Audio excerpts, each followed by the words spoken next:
podcast by two guys who know nothing about comedy nor game design. I'm Ben Zlinger, and with me, as always, is Trevor Scott. Am I? Yes, I am. I'm here. I'm here and ready to go. Yes, you are. Just did a big snort of cocaine. I mean, Coke. I mean, Pepsi Max. That's Trevor's hyped up tonight. He's got a straw up his nose into the Pepsi Max. He's got that maximum. Don't you know it? Energy, no sugar. What was I don't know. Maximum blast. Max Pepsi taste, Blast. no sugar. Maximum taste. Yes. Trevor is tasting at his maximum. Anyway. What is this show? What are we doing, Trevor? This show is called Bitstorm, as I can see on your shirt, because you're wearing a branded shirt, which you can find at, what is it, Teespring? Public? I don't know. It's one of those. Google Bitstorm t-shirts, I guess. What are we doing tonight? We're just going to do some, regular old click pitch. Like we always do. Yeah, we've never done anything different. No. We're up to nearly 300 episodes of just that. Just the exact same thing every week. It's no not wonder our audience loves us.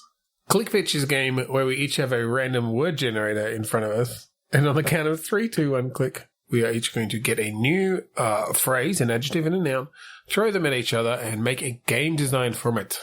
So, Trevor, 3, 2, 1, click. 3, 2, 1, click. Unsound catering. Required fog. Ooh. This makes me think of like a spooky catering, like the Transylvanian vampire mansion. Yeah. And there's a fog that's sort of rolled in, but it's just, it's part of the atmosphere. Yeah, I'm just trying to think of how... It's catering in Silent Hill. There we go. That. Well, I don't know enough about Silent Hill to really go deep on it, but I think the vibe of that, yes. Yeah. But I think with maybe some more traditional creatures and monsters. Now, unsound, I can see that as sound is maybe not the key thing here. Maybe this is a deaf character. Okay. Interesting. We could add in an element of that.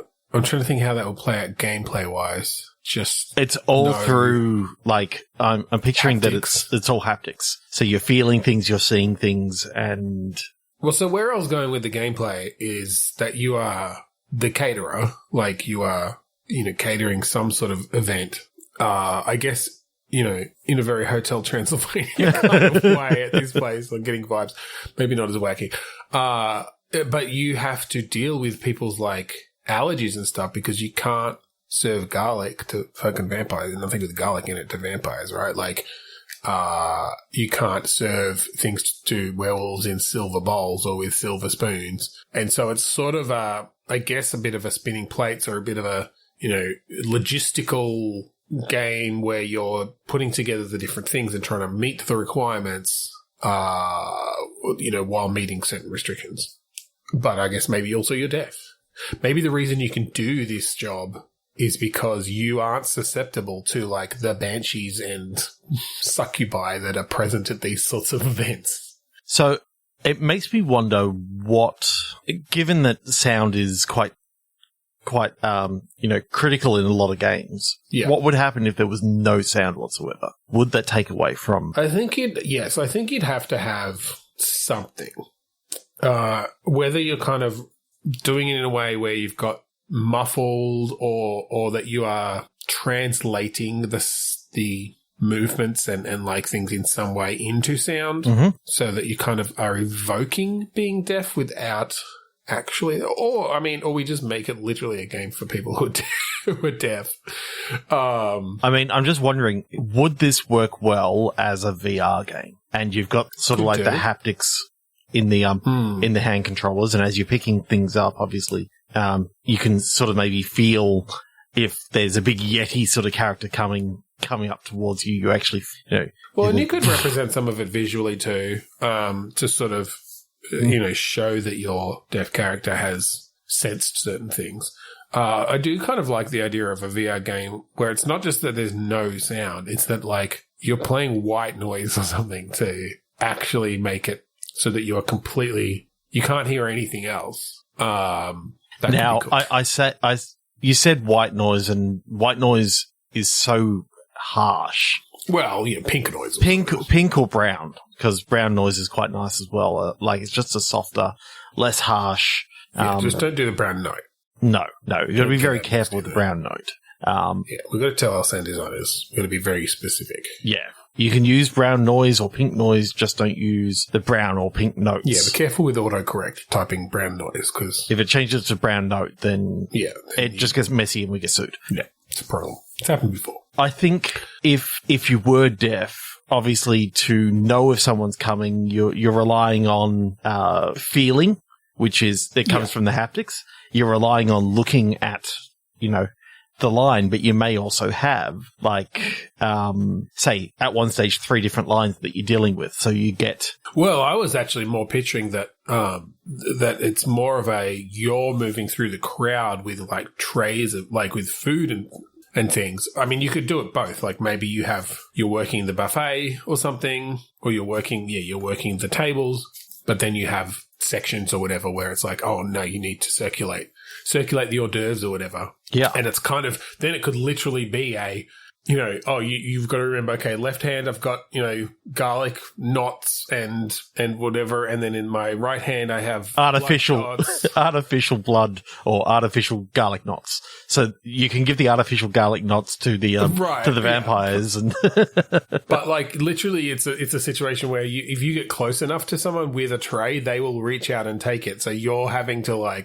maneuver yourself and move around and keep certain trays out of certain people's reach while bringing them other trays. And if they don't get food on time, they get pissy. And it's like one of those things that I know when I go to parties, I always try to organize myself to be in the perfect prime position to get food every time food comes out of the kitchen. Yeah. Well, yeah, and this is the opposite. You need to put yourself in the perfect prime position that everyone gets the food they need. Well, I kind of it's almost a not quite a rhythm game, but I'm thinking that you have to keep the tray within that area for a certain amount of time. Like if you move it through too quickly after they've grabbed something and they don't get to put it in the dipping sauce, they're going to be less happy. But you can see that the vampire next to them, you're getting too close, they're getting too close, and they're going to reach for the garlic knot, and then you're going to have trouble on your hand. You're not going to get tipped very well if the vampire turns to dust in the middle of you. Well, I don't think garlic turns them to dust. It just turns them away. Or, perhaps it'll make them sick if they eat it. Or it might burn their hands. Not sure. Or they just don't like the smell. They've got really, really good noses, and they can smell things, and they just don't like the smell of garlic because it's too pungent. Maybe that's what it's all about. Yeah, perhaps. 3-1. Sure. Illegal supply. Discontinued, which... Okay, I like the idea of someone smuggling magic ingredients or something. Was it WITCH? WITCH. So I don't think the witch themselves is discontinued. No. I think it's discontinued illegal supply of things. It's maybe you're someone who gets things for witches. You are the person that they send for when they need something that they can't find anywhere else. I like that. A bit of a... What was the fucking Jason Statham... Didn't he have one where he, delivered stuff? The transporter. Transporter, yeah. You're a bit of a transporter, but for a magical realm. Yeah, I like that. So some of it might be actually, stealing the stuff, or just, stealing it and getting away. So I think it's partially vehicle-based. Okay, so what type of vehicles? Are we talking... This is another world sort of thing where... Yeah, I don't know. There's something nice about having it be a contemporary time, modern times, but with magic involved. Mm-hmm. So that you are just driving around in cars and stuff, but you can, perform spells or drop a fucking potion out the back that, I don't know, creates a portal that they fall into and transports them 50 feet, 500 meters in the air or something.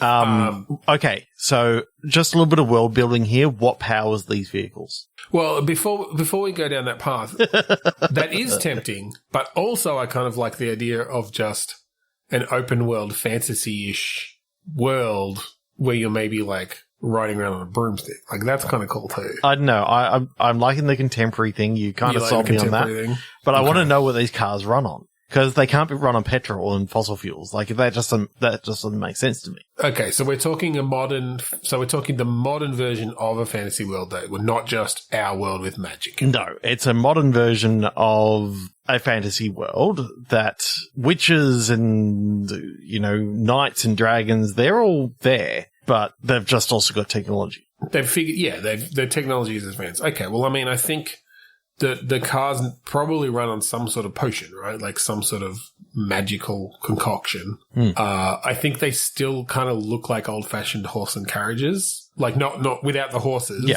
They look like they're very carriage-like still. With some modern touches like a spoiler or whatever. If you engine block out the front. If you turn on the radio, it's like you get the local B.A.R.D station and that sort of stuff. Yeah, totally. It's all loot. All loot all the time. All loot all the time. You're listening to B.A.R.D 107. B.A.R.D. There's something about that just it brings a smile to my heart. Oh, I love it. No, that's great. All loot all the time. B.A.R.D. And then just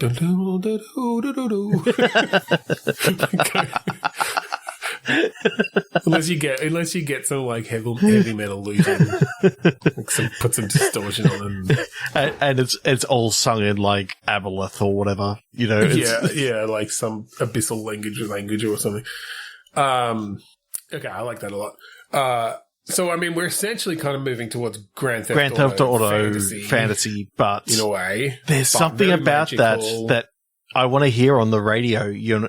About. The giants aren't very happy up in the clouds that they're, Oh, right, yeah. They've been causing rainstorms recently because, they've been disappointed in all the smog that's been coming up and... the magical smog.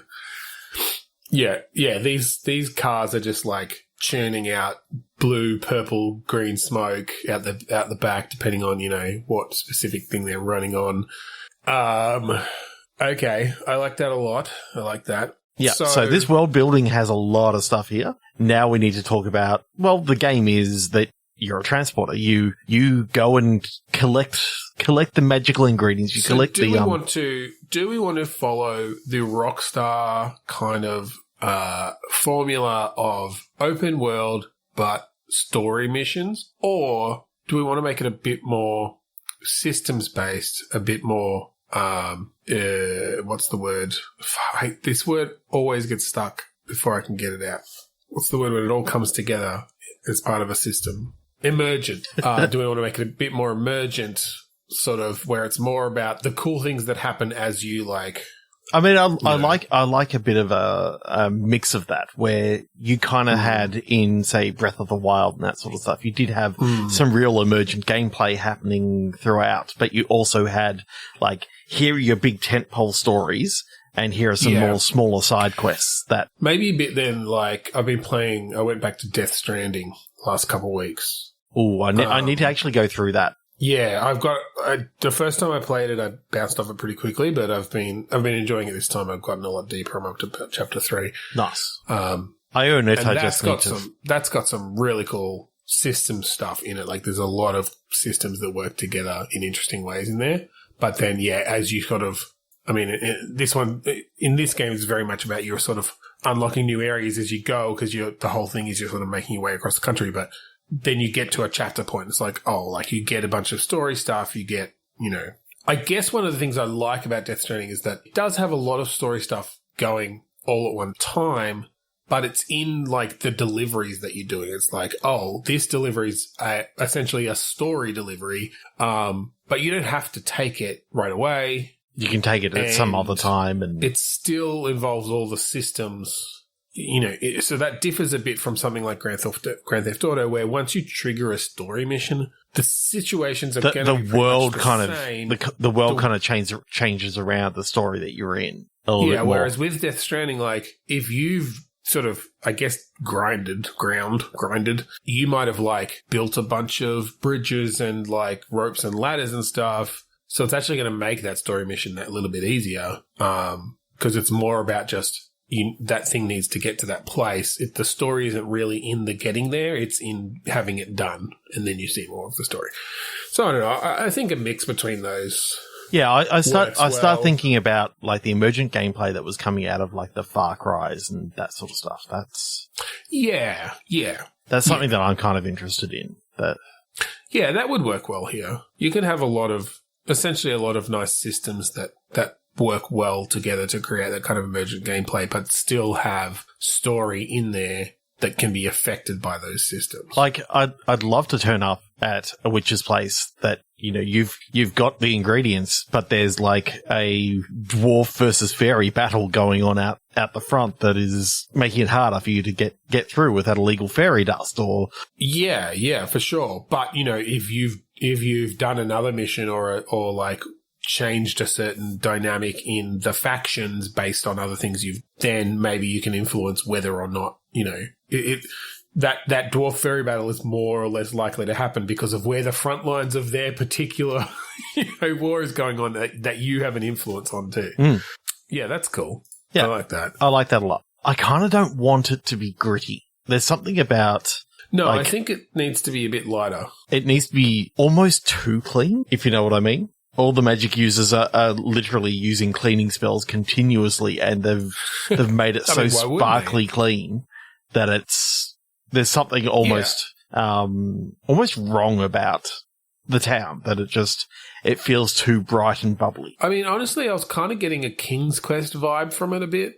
That kind of level of whimsy where there's serious shit happening, but I mean, you can't kind of take it too seriously when, there's like elves and goblins and fairies and gnomes and leprechauns, giants and leprechauns, and like you pull from every different fairytale.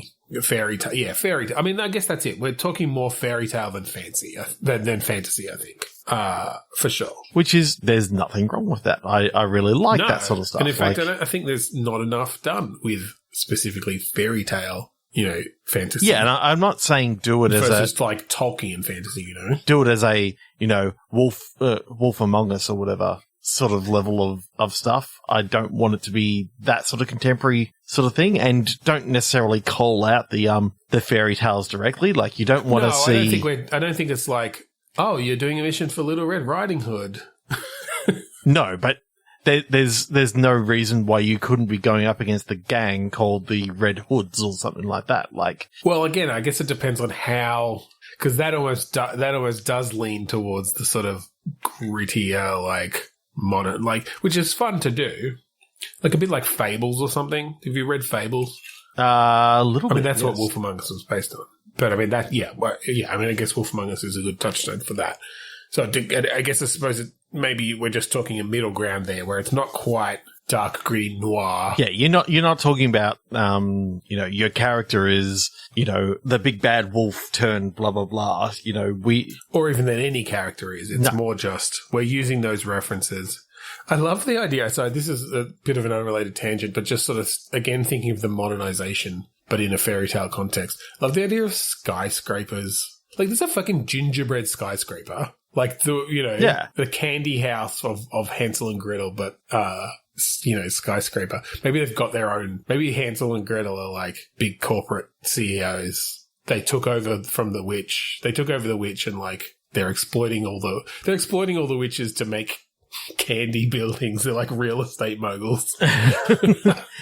H&J building H&G, yeah. Building extraordinaire or something like that. Like, don't call it out by name. Yeah. Doesn't need to be called out. Just little references here and there. BBW demolitions. Yeah. Yeah. They specialize in straw and sticks. Call someone else for the brick. That's not not in our wheelhouse. Yeah. Those sorts of references, I think, could work really well. And then you're just random McRandom face. Like, you're just someone, and let them character create. Let them be a wolf person, or a little girl who happened to grow up in the Red Hoods, which is actually, that's the like the Girl Guides of this. Right, yeah. I know, I kind of like that idea. I like that as like the Red Hoods is like the girl, the Girl Scouts. the Girl Guides, the Girl Scouts. because, like, she made her way through the woods. Like, that was what she did. Mm-hmm. And what she was good at. And they go up and they sell cookies out of their baskets or whatever. It's kind of, it's along the right lines. Well, you do missions for them, deliver the cookies. Exactly. There's no reason why we couldn't be going down that sort of path, and that. Yeah, well, I think then, I think that's built up a world in an interesting way that you can be doing missions for the different factions, story-based and just system-based, to change reputation and gain, upgrades and stuff because, you've done enough missions for H&G, buildings or whatever. Oh, now you get a house. Like, you get a room, you get an apartment in one of their buildings that you can deck out. Yeah, with more candy. Because that's all they do. It's all candy construction. Oh, yeah. There's a whole I was going to say, this is fraught given our history, but I was going to say there's a whole dentistry industry that's cropped up because everyone is just eating candy all the time and gingerbread. I think they're good in this world. Maybe they're good in this world. We turn that on its head. They're not traditionally. We have dentists as villains, but no, it's because they're villainous people who deal only in pain. Yeah, but in this world, because they have magical dentistry, they're okay. They're like the paladins. They're like paladins. I'm going to wish that tooth right out of your face. Well, okay. Given though that we've said that, maybe the tooth fairy needs to be involved. There's a rort on the side that He's selling them to the tooth fairy cartel. I'm picturing the tooth fairy is like the most disgusting, overgrown sort of like troll-like fairy. Yeah, I like that. It's got like this armor huge made of teeth. Yeah, armor made of just children's teeth. It's like scale mail. Just all these overlapping children's teeth. It's disgusting. But she's like a kingpin, right? Like she's a organized crime boss, essentially, stealing children's teeth, but working with the dentists. Well, I picture that the dentists, as they use their magic wands and magic the teeth out, and they take it over to the tooth fairy chute or the TF chute, and they just drop it down, and you just hear it sort of ting ting rattle ting, ting, rattle ting, its ting. way through, and then you hear a low growl as it just got another tooth. That's maybe it's part. I was going to say maybe teeth are part of the currency. No, maybe that's no. Because they're just tubes running across the whole land, then just taking all these teeth from the different dentists. Well, I think this is like a city. I think it's just like a it goes down into the sewer, and it's just one of the extra pipes. It's just children's teeth. It's the tooth pipe.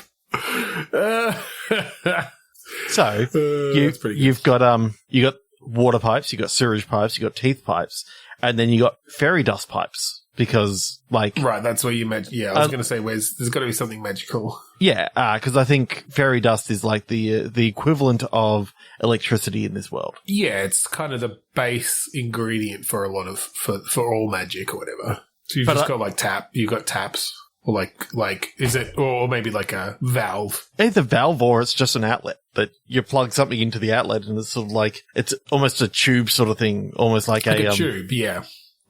But just like you. Plug it in, lock it tight, and then you can see, they're all transparent. You can see the fairy dust make its way into whatever you've plugged in, your vacuum cleaner. Okay. I know that it's something that we always seem to go down. Like, there's got to be something sinister going on. And the sinister thing was, like, people don't really ask the question, where does all the fairy dust come from? Okay. Yes. I mean, just like in the same way that in our modern world, a lot of people don't really think about where their electricity is coming from. Yeah. So we've got essentially an equivalent of a climate crisis of like dirty fairy dust, where it's coming from. It's not renewable. Yeah. Well, I kind of not cruelty free. It's not cruelty free, and you actually. Like, maybe early on in the game, they're talking about like a dust crisis and all this sort of stuff.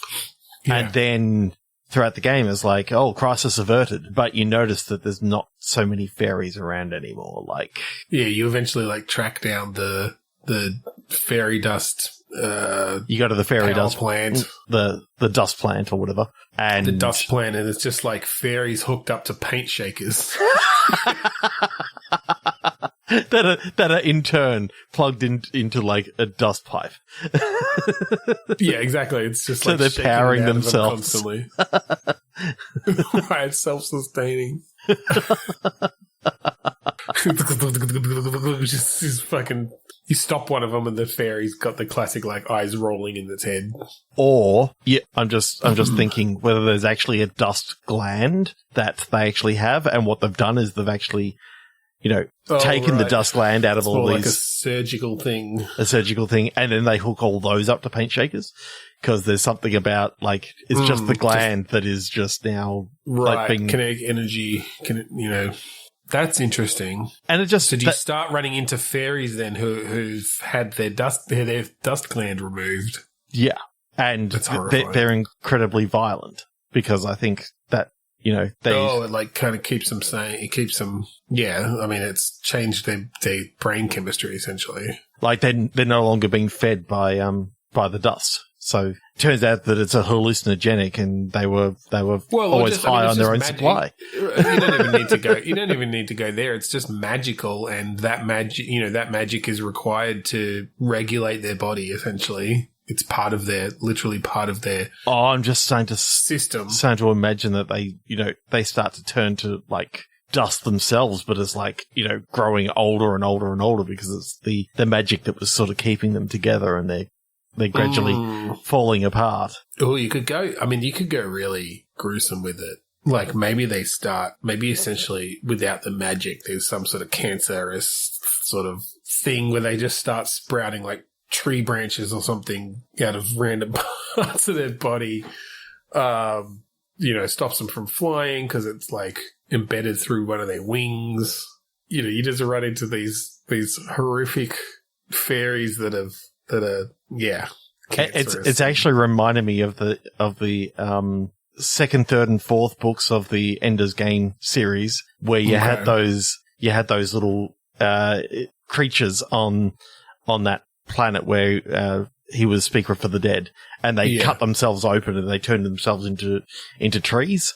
Oh, and it's sort of like it's got that sort of thing that there's all these trees just popping up because it's a rather quick process. But when you realize where it is coming from, is from these fairies that are being I like that, treeified. They're essentially part of like the ecosystem where naturally when a fairy dies, it creates a new tree or something. But this is without their dust gland.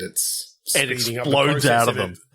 Like it's speeding up. It's making the process happen while they're alive. Essentially, it should only. It's something that otherwise would only happen after their death, like of any other sorts of. Yeah, that's wild. I really like this little world that we've built. Yeah, same. I'm just wondering what else. Like, okay, I mean, do we have what sort of weapon? Or like, are we talking? Again, GTA style, where we've got, combat. I think you can have maybe some simple melee combat because, I don't know, super magic doesn't, I kind of like the idea that this character is not super magical. They work for the magical people. They work for the magical people by doing things that magical people don't normally do, which is just kicking the shit out of human? people. Are you I mean, I know we talked about character creation, but I'm kind of amused by the idea that you are a human that has been dropped into this world. There's no other humans in this world. It's just magical creatures. But you, in a very fairy tale-esque way, have like fallen through a portal into this fairy tale realm. But you've been here for like 10 years now, and this is what you realize you were good at is just transporting things. And so that's your role. But yeah, like, so you're not magical yourself at all. You utilize magical items. Yes. That are created for you, and you like the fairy dust and stuff. Like they created these magical eyeglasses for you so you could actually, see a HUD sort of thing. Right. But they haven't quite got to the point of making you magical projectile weapons. It's all just helper items. Yeah. Yeah, they're a non-violent society, or at least a, non-weapon society. But you're violent. Oh, yeah. You can fucking slap a goblin. All right. Cool. 3, 2, 1, slap a goblin. 3, 2, 1, slap a goblin. Sentimental poetry. Automated attribute. Linguistic games always kind of are difficult. Yes. Like if we're talking poetry, because obviously actually doing any sort of generated poetry itself is just going to be terrible. But yep. Well, I'm just thinking like it's often better than like we can take the theme, we can take like maybe the character is a poet or what's a poet's role in the world? And then how do we bring in automation in some way? I'm not sure. Poet in a robot, like in a future world where everyone's robots, like teaching robots what I'm just wondering whether whether it's good to maybe have the poetry as like the MacGuffin sort of thing for our character. I mean, we could have a very poetic game that is like I don't obviously have a problem with poetry in a game if it's written by a poet. If it was written by two, let's just say, long-haired, cis, hetero white guys who are in their early 40s and happen to have a podcast about game design, I'm not so interested. I'm certainly not saying we should try to write any of the poetry tonight.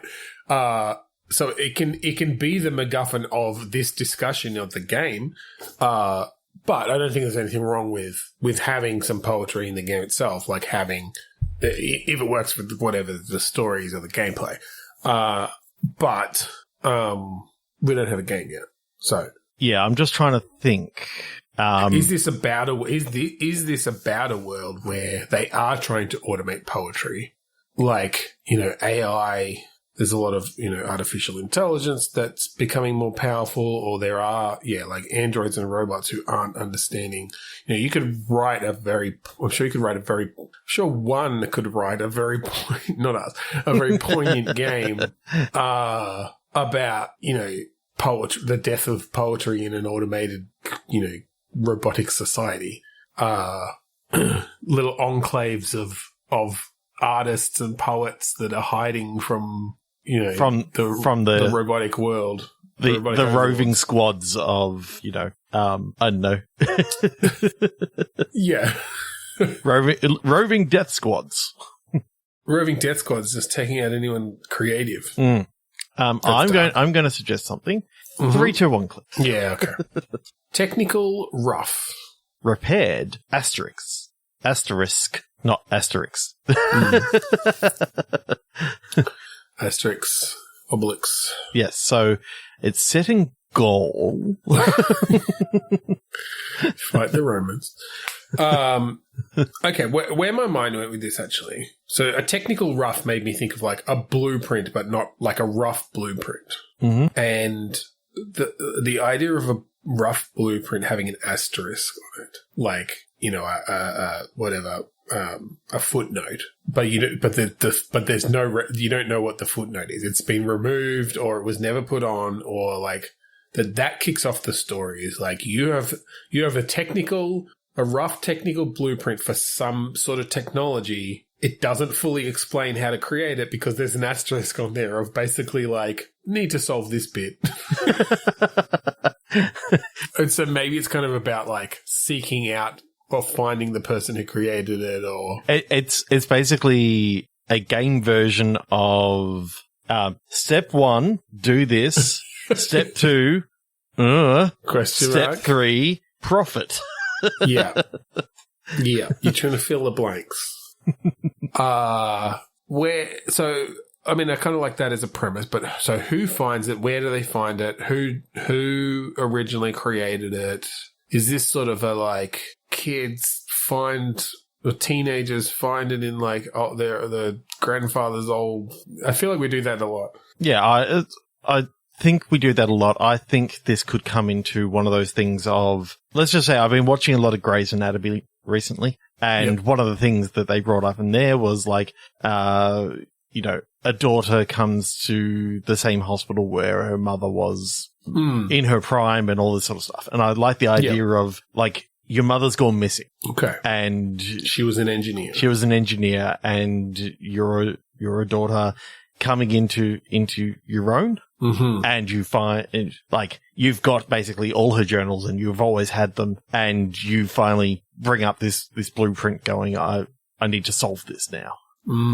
Okay. Is it sort of a similar thing then? Are you working for the same company that she was the working company for? That she Yeah. was like the head, the top-notch superstar engineer at?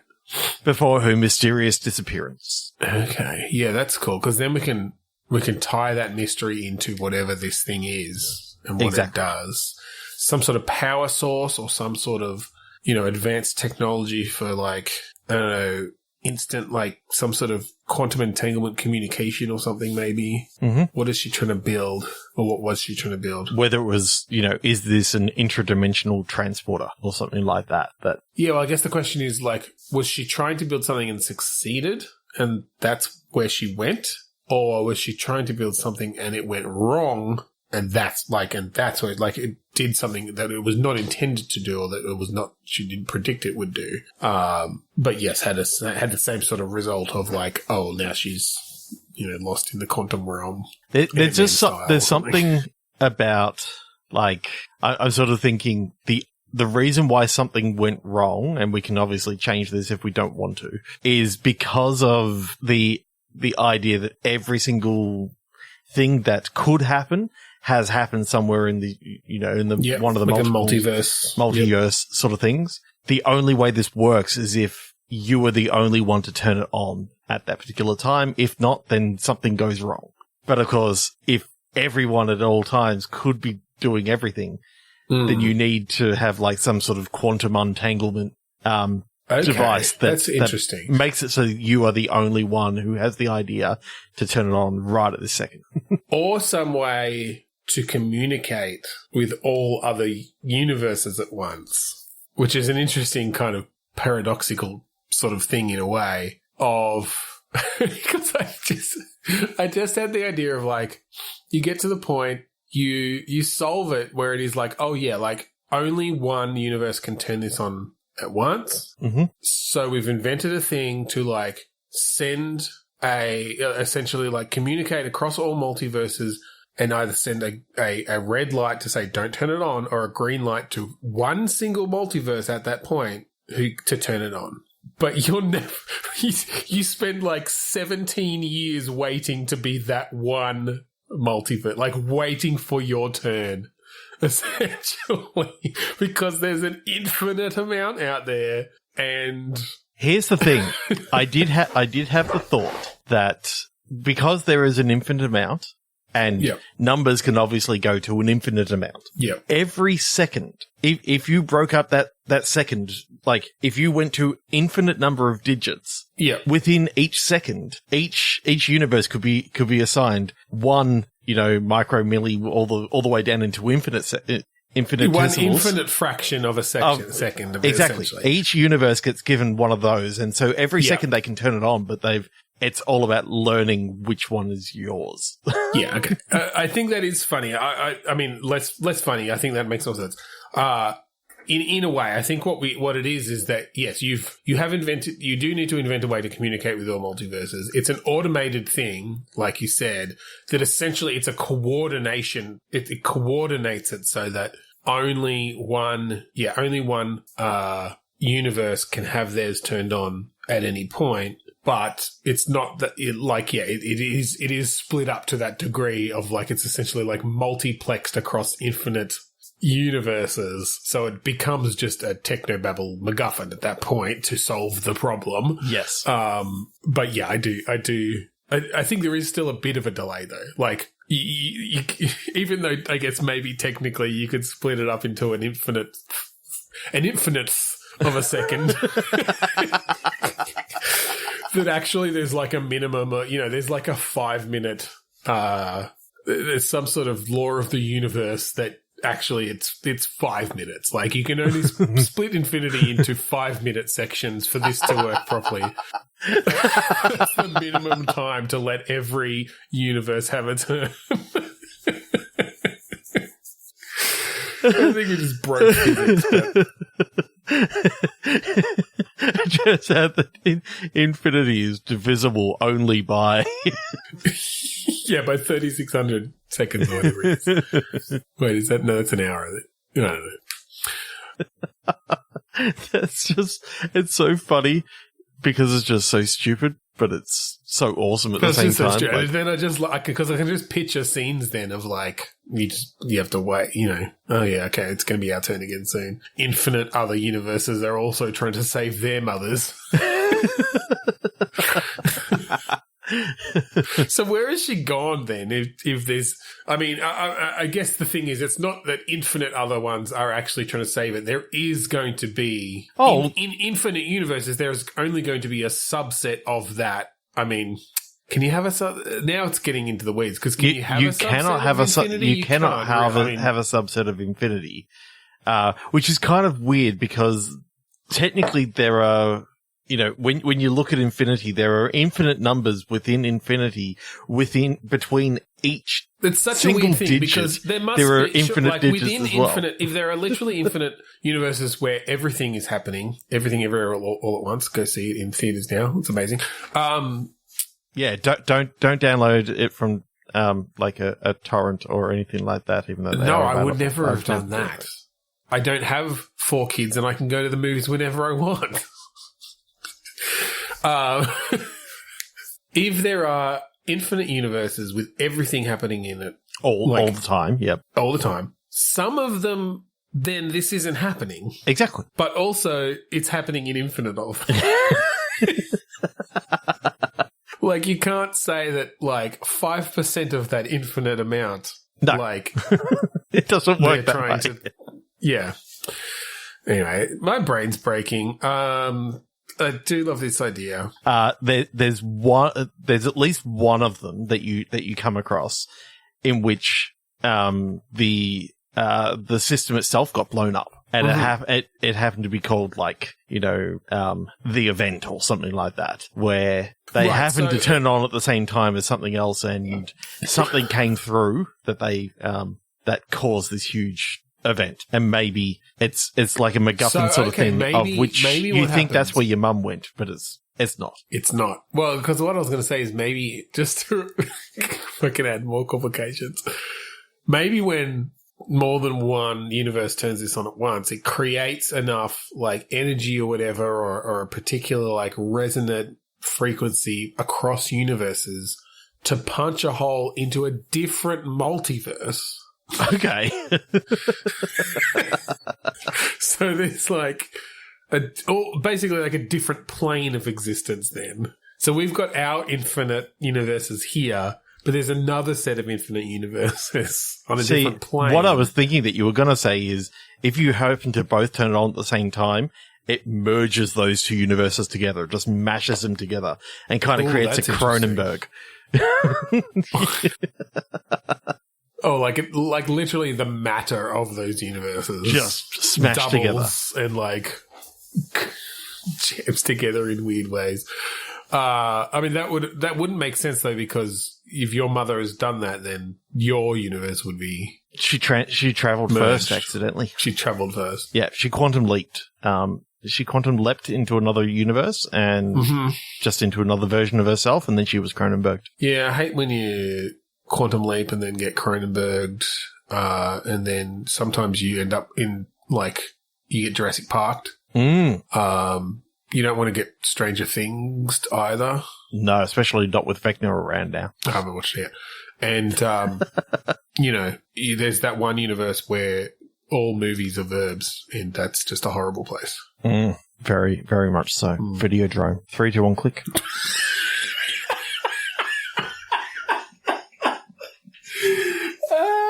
Just a random non sequitur movie at the end there was perfect. Oh boy. All right. Excited heating. Arc carpet. ARC or ARK?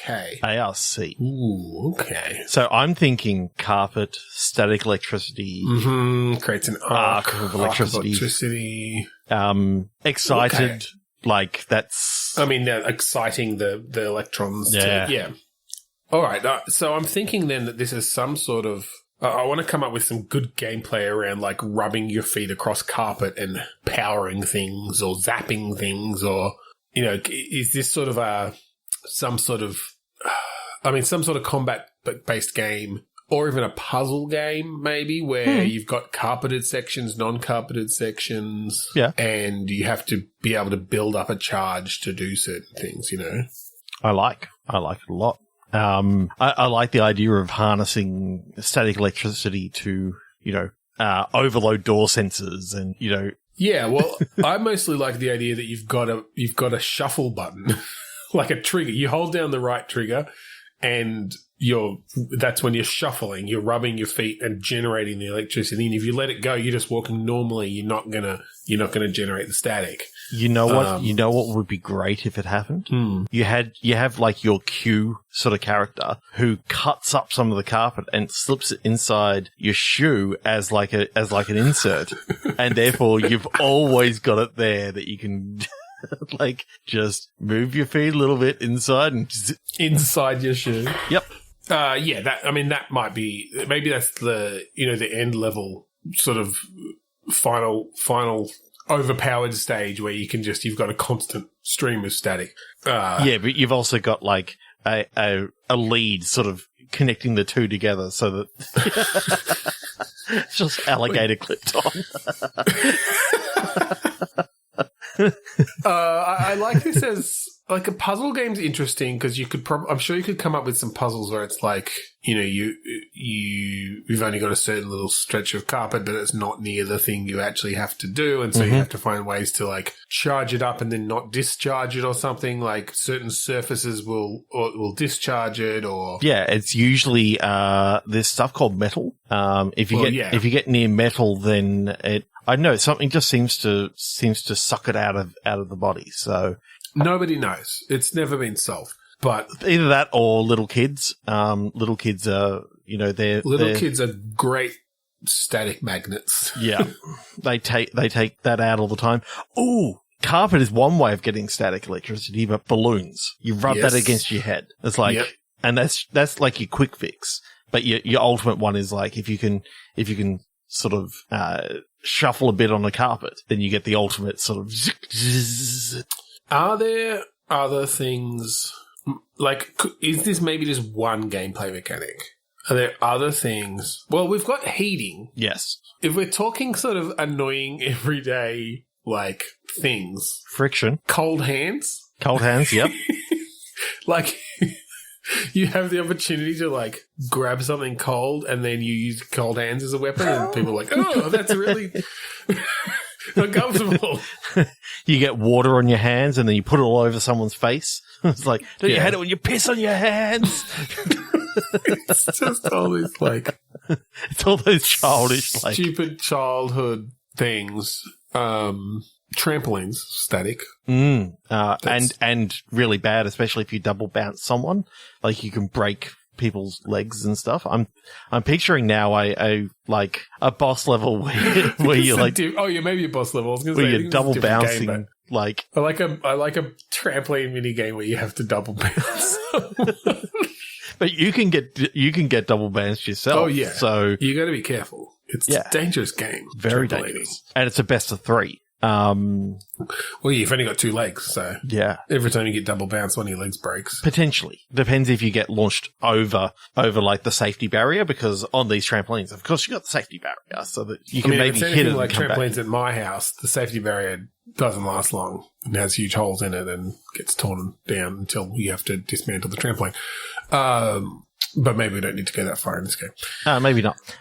Okay, what else is there from our childhood that, you know, would annoy? There's got to be some sort of food thing.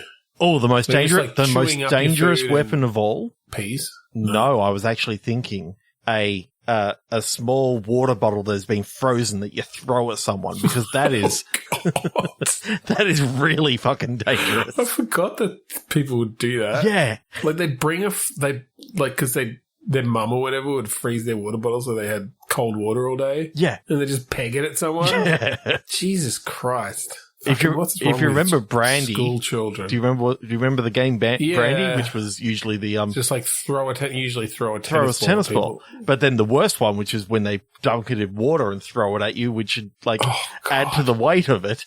Now you freeze one of those. What is wrong with the children? I know. I used to love Brandy. That was a good game. You get pegged in the back of the head. It's a good game in general. I was never good enough at it to not be scared of playing it. Basically. Basically a whole game around, childhood games. Yes, don't call it by the colloquial name because that's bad. Yeah. Tell your mama saved ya. I'm just imagining you could. I know. I was thinking of an almost multiplayer version where everyone's foot is in the center and you go dip dip dip. There's a party on the hill. Yeah. Would you like to come? Like dip dip dog shit. You are not it. Yeah, that sort of stuff. I do like an idea of like playground games with consequences. Yeah. It could be an interesting Mario Party-esque thing, actually. Like, it's moving. I mean, we haven't really reached a good game point anyway. Like a schoolyard Mario Party-esque thing where you do just have all these little mini games. And yeah, like one of them is going through it's now going through the school, whatever, with the static electricity one or whatever. It's like you just sort of zap as many people as you can. Yeah. It's sort of like a competitive couch thing. Yeah. And then you got the scarecrow tiggy game where, you got to go into the scarecrow, but then if someone goes in between your legs, you're free again. You're free. Yeah. British Bulldog where you literally take off kids' heads. Like just full fucking clothesline tackle. Yeah. I still can't believe that down ball that happened at our school all the freaking time. That kid was decapitated. Yeah, that was horrible. Especially who would have thought in a down ball game that a kid would get decapitated? You think of anything shootings were bad in America. Yeah, British Bulldogs and decapitations in Australia. Like we just don't talk about it. Oh, it never happened in British Bulldogs. It always happened in down ball. Like some kid would get pissed off and then they just decapitate another kid. Yeah, well, we shouldn't have been using those bladed weapons instead of tennis balls. We were just stuck with the classics. Yeah. But that's the outer eastern high schools, public high schools for you. I still remember sort of, the rules of Barley and that sort of stuff where, especially in Tiggy, tag backs and all that sort of stuff, which... it always sucks when you tag someone and they tag you right back. It's like, get fucked. Like, you can't do that. Almost as a gameplay thing, though, of like, you've got tagging on one trigger and running away on the other trigger, and you've just got to be quick enough to be like, tag, get out of the way. But if they're fast enough on the tag back, then you'll still hit. Yeah. Yeah, but if you're quick onto the Barley button, it's like, Barley, you can't get me. You move close to because I remember often playing it was like something wood is Barley or something like, or a particular fucking garbage can or something. And so, yeah, it'd be like, tag Barley. But that's strategy. That's strategy, right? That's valid. Yeah. On the schoolyard, anything goes on the schoolyard. I mean, schoolyard hide and seek, and that could be fun in a game in the fact that you've got lots of people or lots of NPCs that aren't even part of the game. Right. Like lots of kids I see. Right. around the schoolyard. It's like these AI controlled school kids. And you're looking for trying to find someone specific. Specific people. I like that actually. Almost a bit of like a spy party, but in plain sight. Yeah. Because you're playing like 4 players or something, You've got one person seeking, 3 people hiding, and they have to. Do you remember the game where you go off and hide, and then you had to make it back to home base? Oh, like 40-40 home. Yeah, that's how we played. Yeah, that'd be cool. I'm picturing a like top-down view or like 3/4 view sort of thing, single screen, 4-player. One person's, they have to like whatever they're counting. One person has to count from a particular spot. Everyone else runs out, but they run, into these crowds of NPCs. So it's basically impossible for the player who's seeking to, like, track them all to know where they're hiding. So you're going to be able to hide. But then, you can't just, like, stay in that hiding spot. You have to then strategically make your way back to home base. Or if they've gone out and then you make the run for it and try to make it to home. But then they peg you with a brandy ball, a wet tennis ball on the way back to home base. That decapitates and then because it was frozen. Zap you with static electricity. Schoolyard games. I reckon that's like. Yeah, in fact, there's some cool. In fact, going back on an old Sierra thing, Hoyle's schoolyard games. I'm pretty sure Hoyle was like a particular I dude, know. though. Hoyle's book of schoolyard games. Well, no, I do like it more as like a Mario Party kind of thing. I feel like that, and it maybe not all as quick as a Mario Party game, so you do have some like larger scale ones like the 4040 home or whatever, or like the static electricity one through the hallways could be sort of a, it's like a 5-minute multi-round or something, 5-10 minute, 2-3 minute rounds or whatever. Yeah. But then you go out and you're on a down ball court. It's like you've got the squares that you're trying to make your way up. And, each thing that you can land on is a different game then. Well, I can just imagine that, you're moving your character around and you've got to sort of hit at the right time and sort of also be able to aim while you're moving and all this sort of stuff. Think about where you're going. Oh, yeah. I mean, even just a plain down ball game could be quite good. Actually, what would be interesting about a down ball game is if you don't restrict them to the square. So, like, if they just move in one direction too much, they out of the square, which I think was a penalty, wasn't it? If you actually leave the square. No, you're allowed to leave the square. It's just that you have to bounce it in. It had to go in your square first, and then into the then into the next person's square. Yeah. God, but yeah, that's sort of like fast. My fast fingers aiming. used to hurt like buggery in down ball because we'd always play it in like winter. Oh yeah, with like the hardest fucking tennis ball in the world. There's like bang.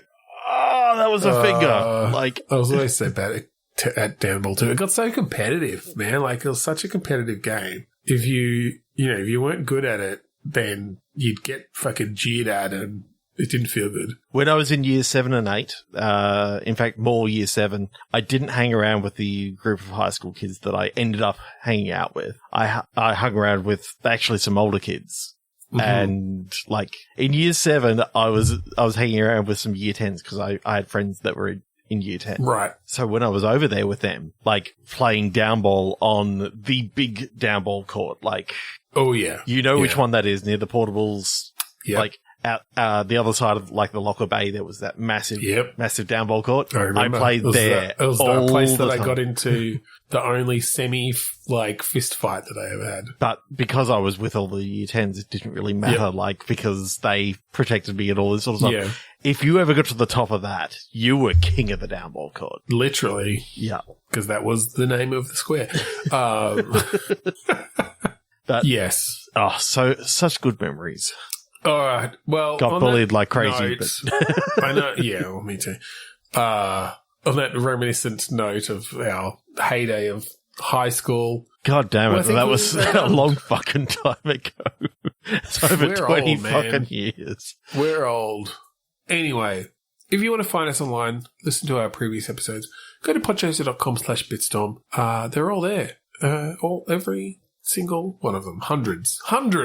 Leave us a review. Yes. If you like the song that we play at the start and end of each episode, that song is called Mount Defiance off of the album Containment Failure by the band Kuradust. That can be found on bandcamp.kuradust.com.